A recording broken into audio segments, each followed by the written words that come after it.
السلام عليكم. النهارده ان شاء الله هنتكلم عن بطل ناس كتير بترشحه ان هو يكون من ضمن 4 أو 5 مراكز في مستر اولمبيا الوزن المفتوح في 2022. والبطل اللي هنتكلم عنه النهارده وهو سامسون. سامسون ناس كتير شايفاه ان هو عنده سيمتريه كويسه وعنده كتله عضليه كبيره يقدر ينافس بيها في مستر اولمبيا بشكل كويس.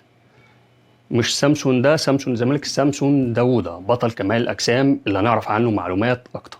سامسون داوودة الامريكي صاحب الاصول النيجيريه اللي بدايته كانت بعيده خالص عن كمال الاجسام، وكان بيمارس رياضه اسمها الرجبي. الرياضه دي طبعا مشهوره جدا في امريكا لحد سنه 2013 لما شاف بطوله مستر اولمبيا 2013 اللي كسبها طبعا في الهس، ومن هنا بدا اهتمام سامسون بلعب كمال الاجسام. ولان سامسون كان بيتمتع بقوه جسمانيه حتى وهو بيمارس رياضه الرجبي، فده ساعده ان هو بعد سنه واحده بس من اهتمامه بكمال الاجسام ومساعده صديق ليه ان هو يحصل على اول بطوله ليه في سنه 2014، وهي كانت بطوله للمبتدئين، ويحصل البطوله وياخد المركز الاول. من الوقت ده يتحول سامسون من مجرد لاعب هاوي للاعب محترف لحد ما نوصل لسنه 2021 ويحصل بطوله براغ برو. سامسون من اول ما ظهر وهو ما بيشاركش غير في فئه الوزن المفتوح، يعني ما شاركش قبل كده في 212 او كلاسيك او اي فئه ثانيه. من اول ما ظهر وهو مركز بس في فئه الوزن المفتوح.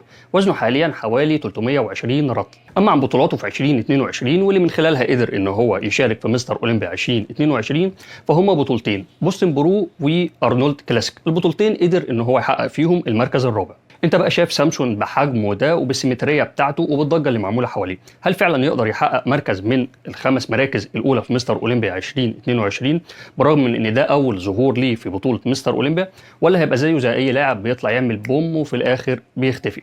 لو عجبك الفيديو وعايز تعرف معلومات اكتر لمشاركين تانيين في مستر اولمبيا 2022 ادينا قلبي هنا واشترك في القناه، وما تنساش تشارك الفيديو مع ناس تانيه. سلام.